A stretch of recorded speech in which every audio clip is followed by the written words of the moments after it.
गणेशाय नमः। इस वीडियो में आज जानेंगे पुत्रदा एकादशी व्रत कथा। हिंदू पंचांग के अनुसार पौष मास की शुक्ल पक्ष की एकादशी तिथि को पुत्रदा एकादशी मनाई जाती है। पौष पुत्रदा एकादशी का व्रत करने से संतानहीन व्यक्तियों को पुत्र की प्राप्ति होती है। मान्यता है कि इस एकादशी का व्रत करने से जहां एक तरफ संतानहीन व्यक्तियों को पुत्र की प्राप्ति होती है, वहीं दूसरी तरफ जिन लोगों की संतान होती है उनके बच्चे तपस्वी, विद्वान और धनवान बनते हैं। पुत्रदा एकादशी को वैकुंठ और मुकोटी एकादशी के नाम से भी जाना जाता है। माना जाता है कि एकादशी के दिन श्रीहरि से जुड़ी कथा जरूर पढ़नी सुनना चाहिए। साल में आने वाली 24 एकादशियों में से पुत्रदा एकादशी का खास महत्व माना जाता है। कहते हैं इस एकादशी का व्रत रखने से वैकुंठ धाम की प्राप्ति होती है। इसके अलावा ये व्रत उन लोगों के लिए भी फलदायी साबित होता है जिन्हें संतान प्राप्ति में बाधाएं आ रही हैं। ऐसी मान्यता है कि इस व्रत को रखने संतान सुख की प्राप्ति तो होती ही है, साथ ही संतान को लंबी आयु की भी प्राप्ति होती है। चलिए आपको बताते हैं पुत्रदा एकादशी की व्रत कथा क्या है। पुत्रदा एकादशी साल में 2 बार आती है, एक बार सावन में और एक बार पौष मास की पुत्रदा एकादशी के तौर पर।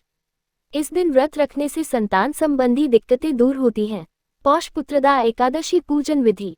ये सुन ऋषि बोले, राजन, भगवान ने ही आज तुम पर विशेष कृपा करके तुम्हें यहाँ भेजा है। आज पुत्रदा एकादशी है और आप पूरी निष्ठा से इस एकादशी का व्रत करें। ऐसा करने से आपको पुत्र रत्न की प्राप्ति होगी। ऋषि की यह बात सुनकर राजा ने उस व्रत का पालन किया और नियम के अनुसार द्वादशी के दिन व्रत पारण किया। इसके कुछ दिनों बाद रानी गर्भवती हुई और उन्हें एक तेजस्वी और यशस्वी पुत्र की प्राप्ति हुई और अंत में राजा को मोक्ष की प्राप्ति हुई। इस प्रकार से इस व्रत का महत्व कई गुना बढ़ गया।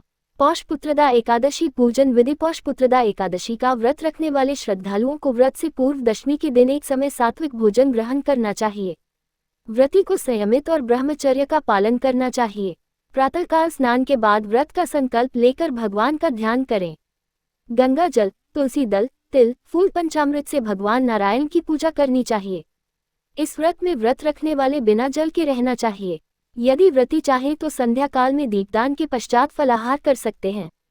व्रत के अगले दिन द्वादशी पर किसी जरूरतमंद व्यक्ति या ब्राह्मण को भोजन कराकर दान दक्षिणा देकर व्रत का पारण करना चाहिए।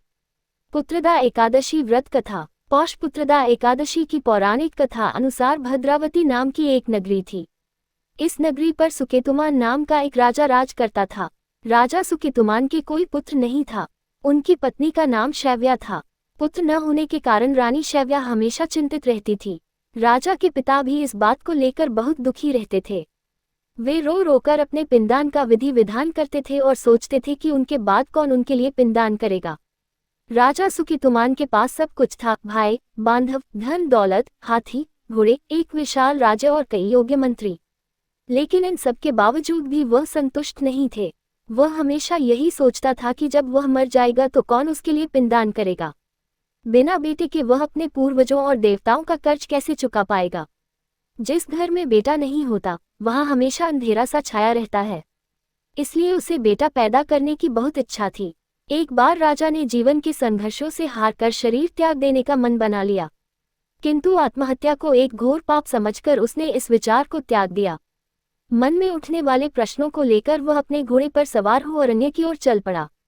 वहां उसने देखा कि पक्षी मधुर स्वर में गा रहे हैं, वृक्ष हवा के झोंके में झूम रहे हैं, मृग छलांग लगा रहे हैं, व्याघ्र दहाड़ रहे हैं, सूअर कीचड़ में लौट रहे हैं, सिंह शिकार की तलाश में विचरण कर रहे हैं, बंदर पेड़ों पर छलांगे लगा रहे हैं, सर्प घास में छिपे हुए हैं, हाथी अपने दांतों से पेड़ों को उखाड़ रहा था और अपने बच्चों के साथ खेल रहा था।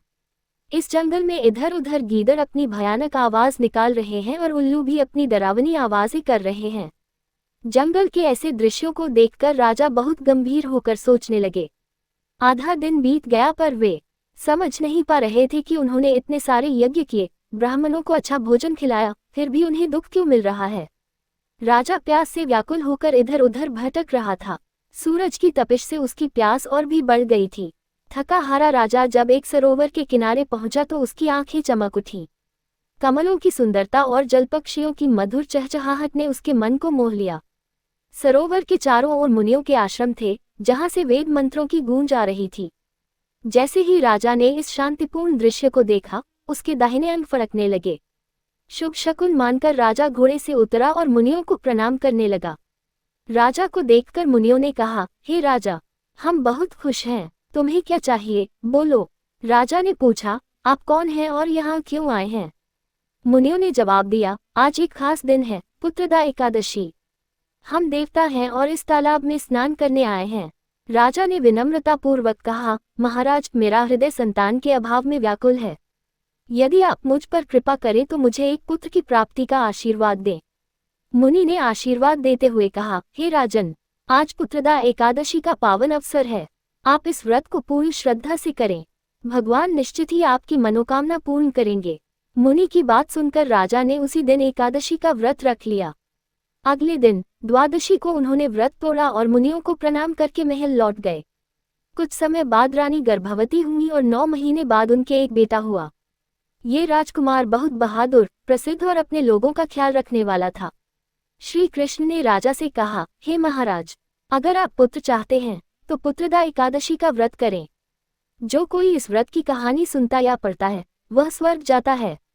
सभी भक्तगण बोलो, विष्णु भगवान की जय, विष्णु भगवान की जय, विष्णु भगवान की जय, विष्णु भगवान की जय, विष्णु भगवान की जय। अगर आपको ये कथा प्रसंग अच्छी लगी हो तो ऐसी ही और धार्मिक कथा प्रसंग को सुनने के लिए आप हमारे improve your knowledge YouTube channel को सब्सक्राइब, लाइक और ज़्यादा से ज़्यादा लोगों के साथ शेयर करें। अपने विचार हमें कमेंट बॉक्स में जरूर भेजें। धन्यवाद।